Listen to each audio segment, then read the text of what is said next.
Hey everybody, Bill back here with you on the Conrail Butler branch signal segment.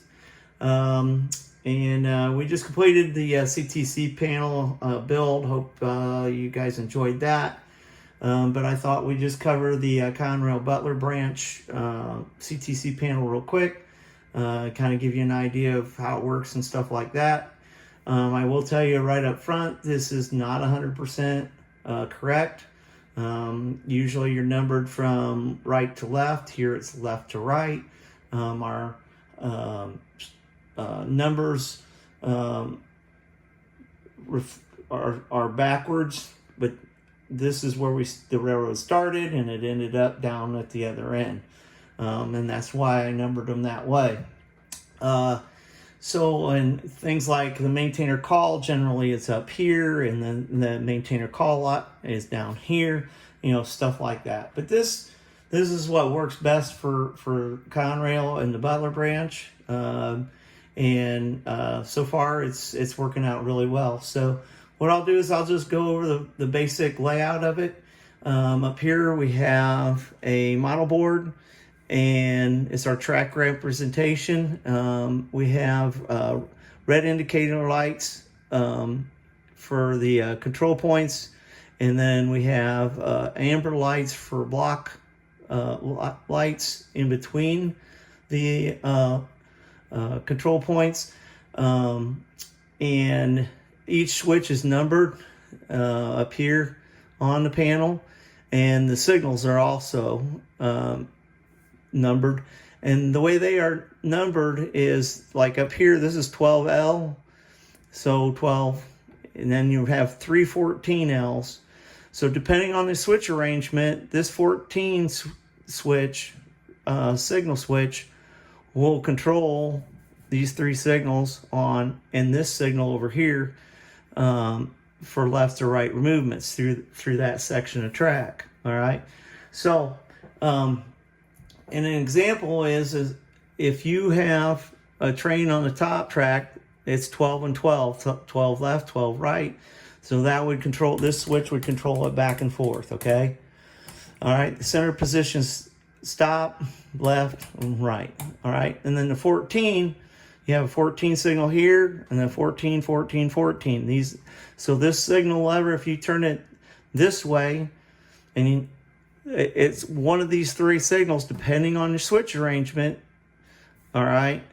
One of these signals is what you're requesting, a left-hand movement on one of these 3, depending on the switch arrangement. And then a right-hand move, this signal right here, all right? So your model board, your switch levers, everything's in correspondence, okay? So these 4 switches right here and these 2 signal levers are from right here over to right here, all right? That's what that section, these right here control, all right? Now, up here we do have our maintainer call light, and the maintainer call switch is down here, and then we have our switch levers and our signal levers, indicator lights. I use left for normal and amber for reverse. Again, do your research, go online, see what your railroad used, and this isn't going to fit everybody's thing. Down here, I use for left-hand movements a green, for stop it's red, and for right-hand movements it's amber. Now this is what we call a call-on button. And how this works is, if say I have a train over here in this block, and he cuts away with his engine and 3 cars, and he goes through the OS over here to this intermediate block, and he serves as industry, just sets the 3 cars into an industry. Now he's got 2 engines, he's got to go back and get his train. What this button here does is allow me, if I push this and the code button and the signal lever, so we're going through this 14 right here, signal 14, I make a reverse movement, okay, and I hold this button in and I hit the code button, I hit them at the same time. What that does is it overrides the signaling system. And basically what it's doing is, if I just hit the code button, The red light will go out, but it'll stay dark. No lights, no indications will come on for the reverse or normal movement or anything. It just won't do anything. It'll just sit there and cook. The reason being is this block's occupied.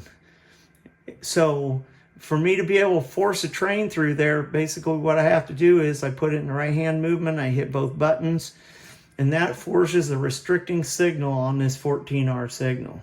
It'll go from stop, and it'll show a restricting aspect on it.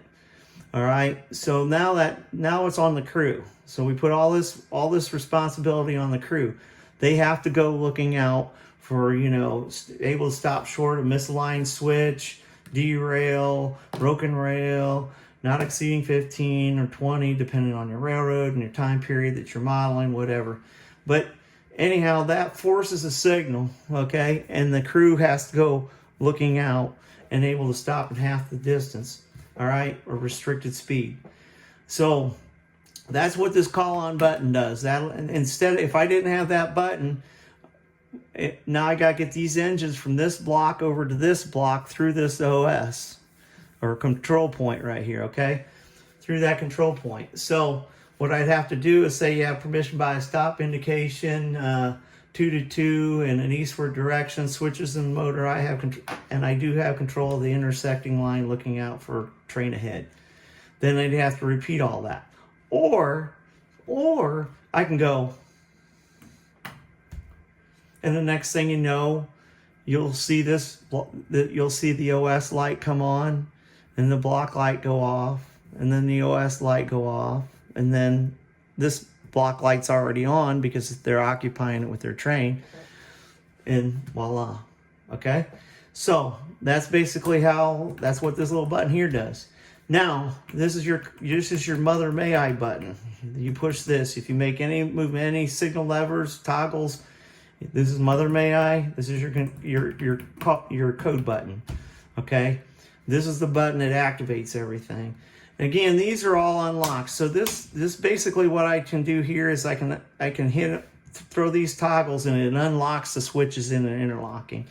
And now, in today, that's not a really common practice. I've seen a lot of model railroaders give people track and time, and that's kind of what you would do here.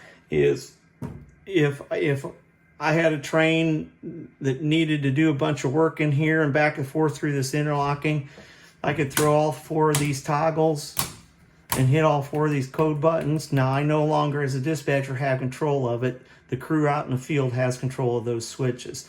All these lights will go dark. Nothing will happen. I won't be able to do anything with it, okay? Until I retoggle them back.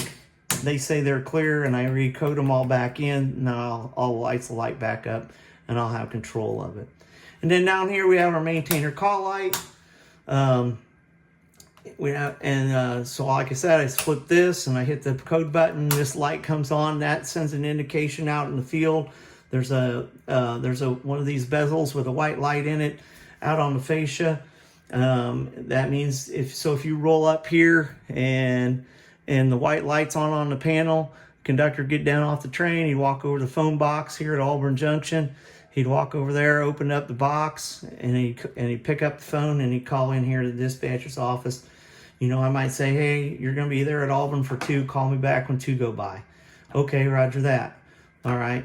And now we also do have another system that there's a toggle out on the fascia of the railroad that they flip that toggle. It turns a light on here in the dispatcher's panel. Up on top of it, it'll turn the light on there with the location next to it, and then that dispatcher knows that the crew out in the field is trying to get a hold of him. So then he can call out to the field and communicate with them if they have questions or something, or maybe the 2 trains went by and they didn't get a signal. They're calling in to say, hey, we saw 2 trains go by.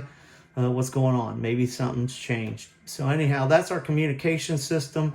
That, with the phones and being able to notify each other that we need to talk. So what I'll do is I'll quickly pause it. We'll fire everything up. I apologize for all the bright lights. But hopefully you have your sunglasses handy, so you might want to put them on. So we'll be right back. And we are back. All right, so we're going to show you the basic operations here. Like I said earlier, if I want to give control to a crew to throw some switches out in the field, if I hit these 4 buttons and I hit this button, this button, this button, and this button, okay?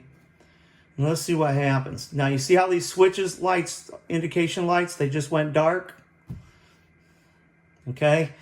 Now I no longer have control over that interlocking as a dispatcher.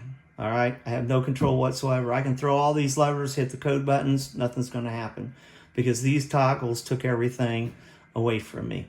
All right? Now you also have to keep in mind though is that crew is dealing with red signals. Okay? So see how those are red now? Basically all these signals are locked in a red position. If I try to clear a train through there, with me not having control of these switches, it'll never come in. That's it. That will never see it. It went right back to red. So it's holding all of those signals. So if a crew is in there and they pull clear of that signal, they're going to have to get permission by that stop indication. I don't know. We can try to give them a restricting. Let's see if we can even give them a restricting. I doubt it.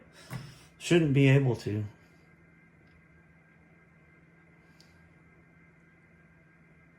See, no, those signals are all locked red. So every time a train crew wants to make a movement through there, I'm going to have to talk them by. All right.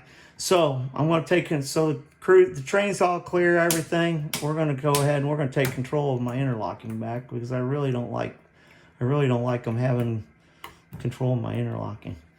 All right. So now, here we go. Generally, what would happen is most of the time, especially in today's modern railroading, that's a real uncommon thing for at least where I'm at, for a dispatcher just to let a crew just take a power switch off power. Usually there's something wrong. It's out of correspondence. It's not locking up. They'll tell the conductor, go down there, throw the switch, take the switch off of motor, put it in hand, line it for your movement. And then a lot of times they'll tell them to lock it back up. And then they'll give you permission by the stop indication, and that way. But they're generally not really going to be happy about letting you just have an interlocking just to go back and forth through and stuff, especially in today's time. I know a lot of Western Railroad, maybe it seems a little more prevalent to give them time and track and time and let them have a section or an OS so that they can switch through it. But at least where I'm at, that's not a real common practice. Maybe it's a model railroad thing. I don't know. But dispatchers just got to sit there and keep coding it or keep giving you the signal. If you're making back and forth movements through an OS or something like that, he's just got to give you a signal. You pull into it, you back up. He's just got to give you a signal again. So anyhow, what we'll do is we have a train that's ready to depart out of the yard. So what we'll do is we'll go ahead and line him up. He's up here on this top track. So he's going to need this 4L signal. So we'll bring him straight out of the yard. We'll just code him here. So I signal lever to a left hand movement. Hit the code button. Down here's your control and indication code lights. Okay, so now you can see here it's lined for left hand movement. All right, so now he's going to come across here. So the next signal he's going to come across is 12L. Well, let's say we want to cross him over. So what we're going to do is we're going to throw this is the 11 switch. So we'll throw the 11. Now, we're on this top track, so we have to use the 12L or the 12L signal lever to make that movement, okay? So we're going to throw both of them at the same time, hit the code button. Okay, it's saying Mother May I. Now it's coming back, and it's throwing the switch.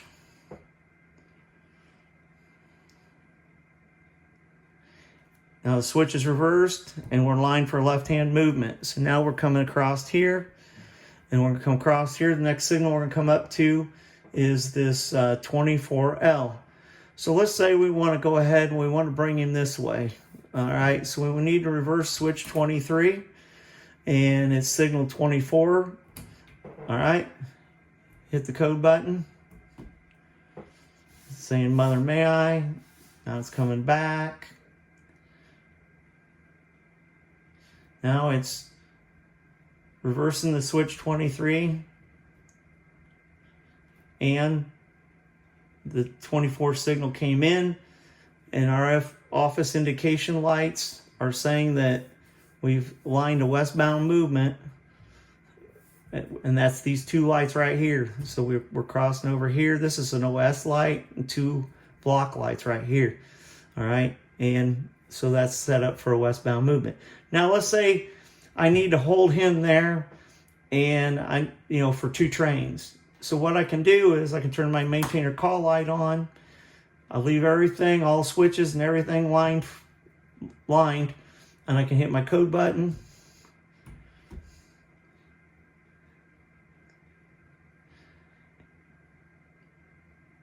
It's sending a message out to the field. It's coming back. Now you see the office. Now you see the maintainer call light came on. So there's a light on out in the field that says, "Give me a call." All right. So this train is leaving the yard. When he gets up here, he'll stop. Conductor or headman, depending on how many crew members you have, what time period you're modeling, what railroad you're modeling. Somebody's going to get off that engine, other than the engineer, walk over to the call box, unlock it, and call into the dispatcher and go, "Yeah, what's up, boss?" And the dispatcher's going to say, "Well, I'm holding you for two. When you see two go by, if you don't get the signal, call me." Okay. And then that'll be that. All right.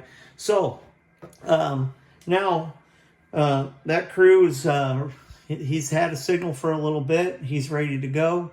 So let's see if so we're going to watch up here in this top right corner, and let's see if he departs. Oh, yeah, he's leaving, signal indication. So now he's just entered the OS there. Okay, now you can see how the signal lever went to the stop, indicate stop. All right. So and that's a pretty good long interlocking. So there he's now entered into the block. All right. So now he's coming up here to Auburn Junction. So we should be crossing over at Auburn from the top track to the bottom track.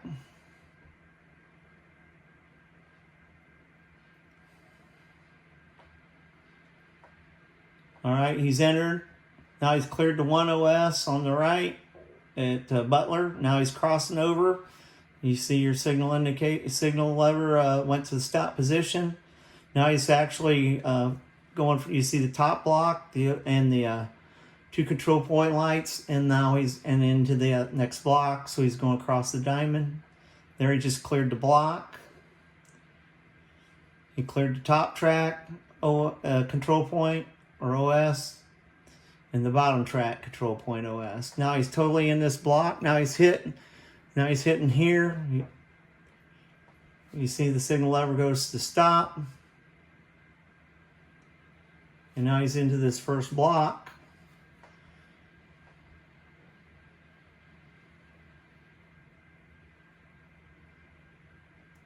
Now he cleared the block and cleared an OS now.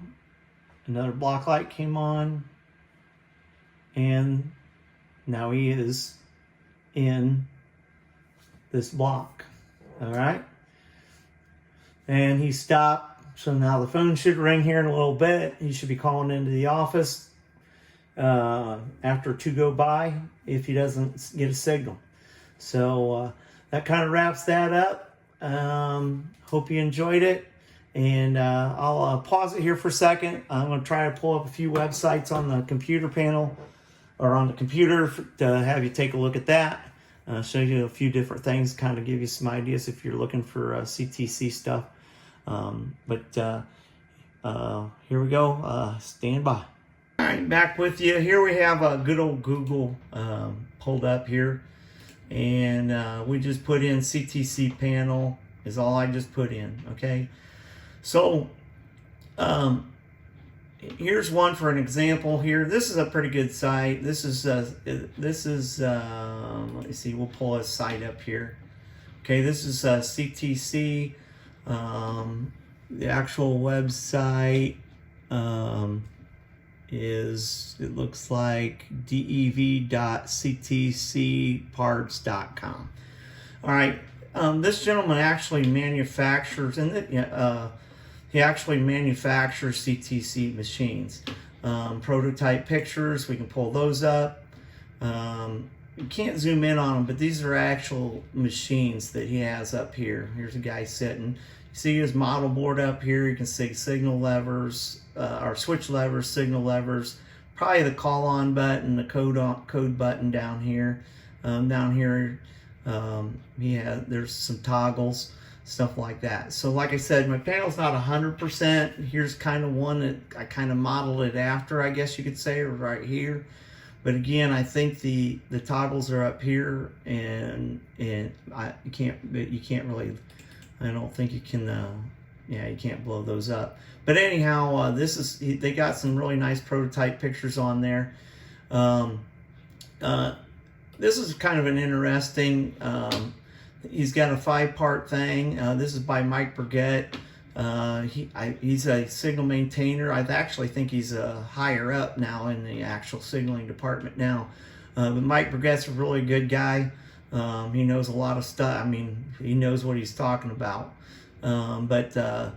There's several parts, and again, kind of goes over basic stuff. Placement of signals, different things like that. So then you got part 2. Again, I think it's placement of signals, but there's a lot of information here, how to actually just do what I just did and what should happen, the process. We'll go to part 3. This is intermediate signals. And this tells you, and right here, this tells you how these signals react to what these signals are doing. Okay, so they float, but then there's also other things that if you line this signal, make this signal, it'll lock this OS, so you can't make a movement into the single track. Plus, there's other coding in there that'll knock down all the opposing signals to stop, stuff like that. But he discusses a lot of that stuff. Bruce Chubb's, if you have the books, which are now available, like I said, the books, if you go JLC Enterprises, you can actually get this information plus more now, with the books being actually online or available online too. So, and then we'll go to part 4 here. And this is like different styles of signals. Here's what we have.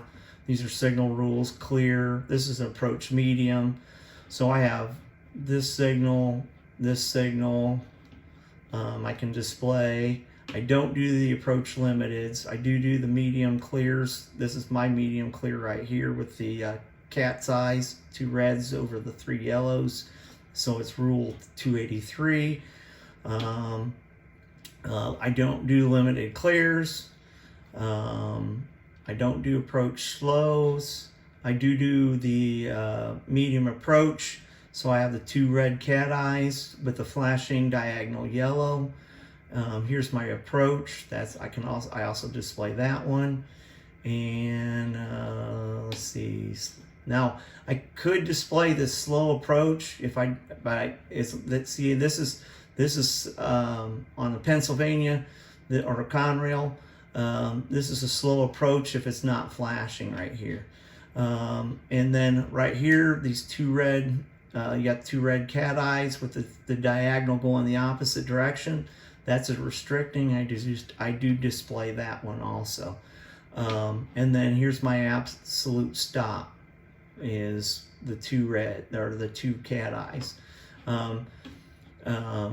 Now this is a Conrail, or a Norfolk and Western. They have stop and proceeds, and so again, this is railroad specific. What you're doing, this is about you, and what you need, and what you need it to do. And then we'll go to this part 5, the CTC machine. And here again, here's a basic layout of a CTC machine. You have your block light, your OS light, you have your switch indicator lights, your switch, and then your signal with, and then down here your code button, and then down here on the bottom they have the maintainer call light. Up here they have the maintainer. I switched these two. Okay, so again, it's up to you. You do what you need to do and what you like to do. So anyway, there's one site. Let's see if we can close that tab. Here's another company. Well, let's go back to him real quick. So if let's see, products. So we'll look at his products. So he has US and S and GRS.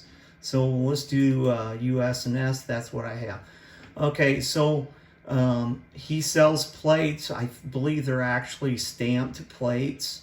They're $9.95 each for whatever, and he has several different plates and styles of plates. So these are Santa Fe's.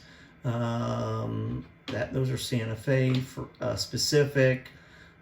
They got horizontal maintainer call, vertical maintainer calls. So he has all these different plates: approach bell, alarm cutoff. Here's your control code and your indication code placard. It's 1675. He has the rotary 3-position and 2-position rotary switches. He has the lever knobs, the code buttons. He has the lights, the little lighty things. But one of these code button assembly switch is 20. That right there is $24.95.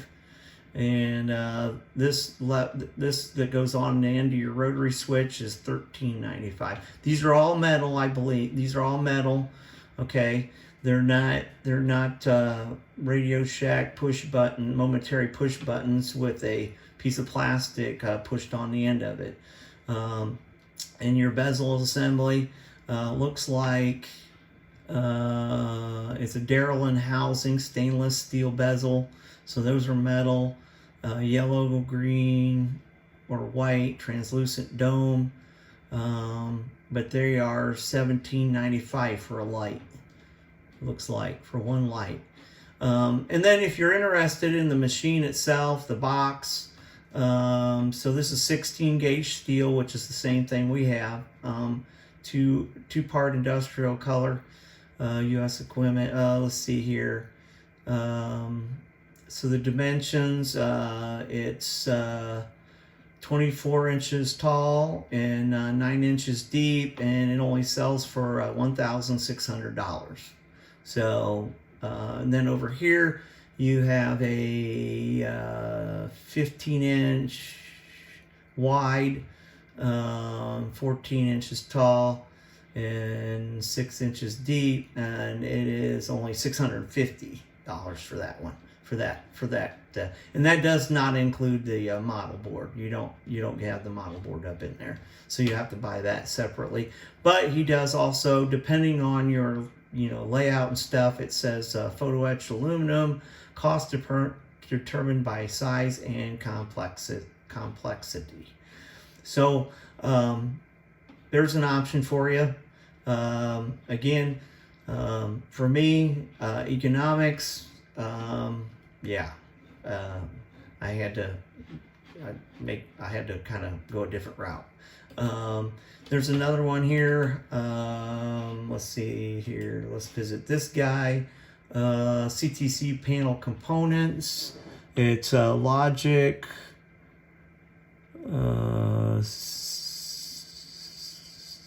I can't even. Well, yeah. Anyway, there's a bunch of letters. So here he sells the bezels and the knobs and plates, the rotaries. So the rotaries, and here's our push button that we use, kind of like what we use. They're $3. Down here, this is a three position rotary switch. They're $6.50. Let me see if we can find. Let's see, what do we want to look for here? Let's see if we can find. I don't know. Lock occupancy LEDs with bezel. Red, yellow. Red or yellow is $2.95. White is $5.95. Those are occupancy LEDs. Switch and signal LEDs with bezels, green, yellow, red, different ones. So those are MSRP is $3.95. So anyhow, there's another site there. Again, all I did is I just put in CTC panel. Let me see if we can find CTC parts. Let's see who this is here. Oh, that's the same one. So we'll close him. Oops.